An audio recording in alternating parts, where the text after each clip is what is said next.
আসসালামু আলাইকুম, আপনাদের সবাইকে আমন্ত্রণ জানাচ্ছি আমার চ্যানেলে। আশা করি আল্লাহ তাআলার অশেষ রহমতে সবাই খুব ভালো আছেন। আলহামদুলিল্লাহ আমরাও খুব ভালো আছি। ঈদ যেহেতু সামনে চলে এসেছে, ঈদকে সামনে রেখে আমি ভাবছি আজকে আমার রান্নাঘরটাকে ডিপ ক্লিন করব আর নতুনভাবে একটু সাজাবো। যেই ভাবা সেই কাজ, আমি কাজে লেগে পড়েছি। আর সকালবেলায় আমি নাস্তা বানিয়ে নিয়েছি, তারপরে আমি দুপুরের রান্নাটাও করে নিয়েছি।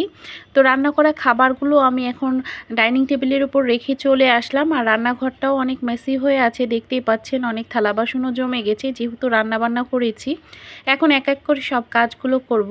আর এই যে ক্যাবিনেটগুলো দেখতে পাচ্ছেন, ক্যাবিনেটগুলোর ভিতরটাও কিন্তু আমার ক্লিন করা আছে। কিছুদিন আগে আমি ভিতরের জিনিসপত্র নামিয়ে সুন্দরভাবে সব কিছু ক্লিন করে নিয়েছি, তাই ভেতরটা আর পরিষ্কার করা লাগবে না, বাইরে দিয়ে ক্যাবিনেটটা পরিষ্কার করে নিলেই হবে।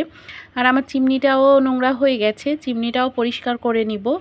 আর এই যে লাল র্যাকটা, এটার ওপর জিনিসপত্র সব নামিয়ে আমি রেখে দিয়েছি। এরপরে আমি এই র্যাকটা বাথরুমে নিয়ে যেয়ে ধুয়ে নিয়েছি ভালোভাবে। র্যাকটা ধুয়ে আমি পানি ঝরাতে দিয়ে দিয়েছি, ওটা শুকাতে থাক। আর এই পাশ থেকে আমি যে কর্নারটা আছে, কর্নারের সব জিনিসপত্র নামিয়ে আমি রেখে দিয়েছি। আর এখানে আমি এখন আমার রাইস কুকার, ব্লেন্ডার, তারপরে ইলেকট্রিক কেটেল, এগুলো একটু ভালোভাবে পরিষ্কার করে নিব। একটি পরিপাটি রান্নাঘর করতেও কিন্তু অনেক শ্রম। একটা গোছানো পরিষ্কার পরিচ্ছন্ন রান্নাঘর করতেও কিন্তু অনেকটা শ্রম দিতে হয় একজন মহিলাকে বা একজন গৃহিণীকে। তো এই যে আমি আমার কর্নারটা পরিষ্কার করে নিচ্ছি, পাশাপাশি সুইচ বোর্ডটাও পরিষ্কার করে নিলাম। আর এর পাশে দেওয়ালগুলোও পরিষ্কার করে নিচ্ছি। এখন আমার যে ক্যাবিনেটটার উপরে রাইস কুকার থাকে, তো সেটাও পরিষ্কার করে আমি এটাকে সরিয়ে নিচ্ছি। যেহেতু নিচটাও পরিষ্কার করব আর সব টেনে টেনে পরিষ্কার করব, সেই জন্য। আর দেখতেই পাচ্ছেন নিচে কতটা ময়লা হয়েছে। আর উপরে এই যে আমার এই সেলফটা, এটাও আমি ভালো করে পরিষ্কার করব, এজন্য এটার উপরে থাকা সব জিনিসগুলো আমি নামিয়ে নিয়েছি।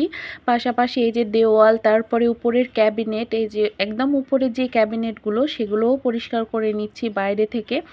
আর এখন দেওয়ালগুলোও পরিষ্কার করে নিচ্ছি। দেখতে মনে হচ্ছে অনেক দ্রুত কাজ হচ্ছে, কিন্তু না, এটা করতে আমার অনেকটা সময় গেছে। আমি রান্নাঘরের এই পাশটা আগে গুছানো আরম্ভ করেছি, পরিষ্কার করে করে আবার গুছিয়ে রেখে দিচ্ছি। একসাথে সব নামিয়ে নিলে আবার সেটা হচ্ছে অনেক হযবরল অবস্থা হয়ে যাবে রান্নাঘরটা যেহেতু ছোট। তো আমি এক এক করে পরিষ্কার করছি আর জিনিসগুলো আগের মতো জায়গায় রেখে দিচ্ছি। এরপরে যে কর্নারটা ছিল, সেই কর্নারের জিনিসপত্রগুলো আমি এই যে মুছে নিচ্ছি। এগুলো হচ্ছে আমার টি কর্নারের। তো এখানে আছে চা, চিনি, দুধ। আর এই যে এখানে বড় বয়ামটাতে আমি এক্সট্রা যে চিনিটা থাকে সেটাও রেখে দিয়েছি উপরেই। তো এখানে উপরে এক এক করে আমি সব জারগুলো খুব ভালোভাবে ক্লিনজার দিয়ে মুছে মুছে পরিষ্কার করে নিয়েছি, একদম সুন্দরভাবে মুছে পরিষ্কার করে নিয়েছি। এরপরে আমি এখন এক এক করে সব জারগুলো কর্নারে উঠিয়ে রেখে দিচ্ছি। তো গুছিয়ে রেখে দিচ্ছি। এই কর্নারে আমি একটা ঘড়িও রাখি, যেহেতু টাইম দেখার ব্যাপার থাকে রান্না করার সময়, সেজন্য আমি ঘড়িটা রেখেছি।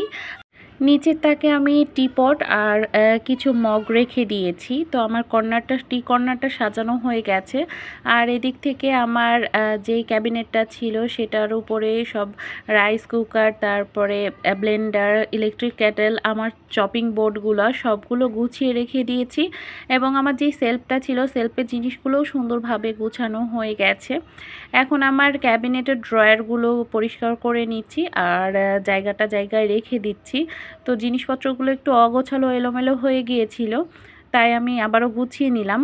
এখন যে এই যে ওভেন র্যাকটা, ওভেন যেখানে রাখি, এই যে অনেকটা ময়লা হয়েছিল, তো আমি আগে খুব ভালোভাবে ভিম লিকুইড দিয়ে পরিষ্কার করে নিয়ে আবার ন্যাকড়া দিয়ে পানি ভিজিয়ে আমি ওই ন্যাকড়াটা দিয়ে মুছে নিয়েছি। আর আমার ওভেনটাও একটু পরিষ্কার করে নিলাম ক্লিনজার দিয়ে।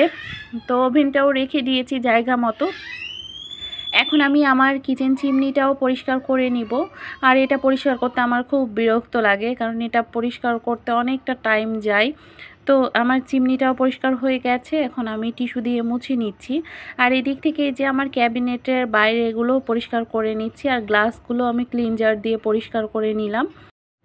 আর ক্যাবিনেটের ভিতরগুলো আগে গুছিয়ে নেওয়ার কারণে কিছুটা আমার কাজ কমে গেছে, এখন আর গোছাতে হচ্ছে না, না হলে এটা আরও অনেকটা টাইম লেগে যেত আমার রান্নাঘর পরিষ্কার করতে। তো এখন আমি কাউন্টার টপ পরিষ্কার করে নিচ্ছি, আর পাশাপাশি পরিষ্কারের পাশাপাশি আমি জায়গার জিনিস জায়গায়ও রেখে দিয়েছি। চুলাটাও পরিষ্কার করে নিলাম, এখন এই যে কর্নারটাও পরিষ্কার করে নিব।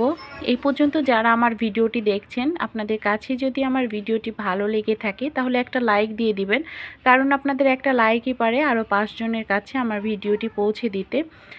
আর আমার চ্যানেলটিকে যারা এখনও সাবস্ক্রাইব করেননি তাদের কাছে অনুরোধ থাকবে, প্লিজ আমার চ্যানেলটিকে সাবস্ক্রাইব করে নিন। আর যারা অলরেডি করে ফেলেছেন তাদের অসংখ্য অসংখ্য ধন্যবাদ।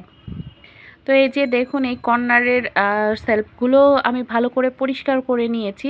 এবার কর্নারের সেলফে যা যা থাকে খুব ভালোভাবে আমি সেগুলোও পরিষ্কার করে নিয়েছি, এই ফুলটাও পরিষ্কার করে নিয়েছি। এখন আমি এগুলোকে সুন্দরভাবে গুছিয়ে রেখে দিচ্ছি। তো সবগুলো আমার এখন পরিষ্কার হয়ে গেছে। এখন আমি নিচের যে ক্যাবিনেটগুলো থাকে সেগুলোও পরিষ্কার করে নিচ্ছি, আর এই ক্যাবিনেটের ভিতরগুলোও পরিষ্কার আছে, এগুলোও আমি করেছি কয়েকদিন আগে পরিষ্কার আর গুছিয়ে নিয়েছিলাম। এই যে এখানেও পরিষ্কার করে নিচ্ছি, শুধু আমি ক্যাবিনেটের দরজাগুলোই পরিষ্কার করছি এখন। তো আমার পুরো রান্নাঘর একদম পরিষ্কার হয়ে গেছে, থালা বাসনও ধুয়ে ফেলেছি। এই যে সিঙ্ক এরিয়াটাও ভালো করে পরিষ্কার করে নিয়েছি। তো জানালাও পরিষ্কার করা ছিল আগে।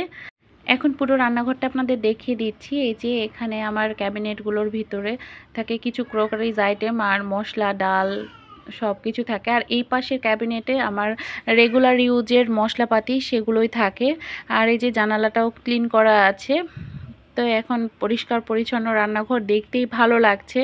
গুছানো পরিপাটি জিনিস কার না ভালো লাগে, সবারই ভালো লাগে। আর এই গুছানো পরিপাটি করতে যে কতটা শ্রম দেওয়া লাগে সেটা যে করে একমাত্র সেই বুঝে। তো আশা করি আমার ভিডিওটি ভালো লেগেছে। সবাই ভালো থাকবেন। আল্লাহ হাফিজ।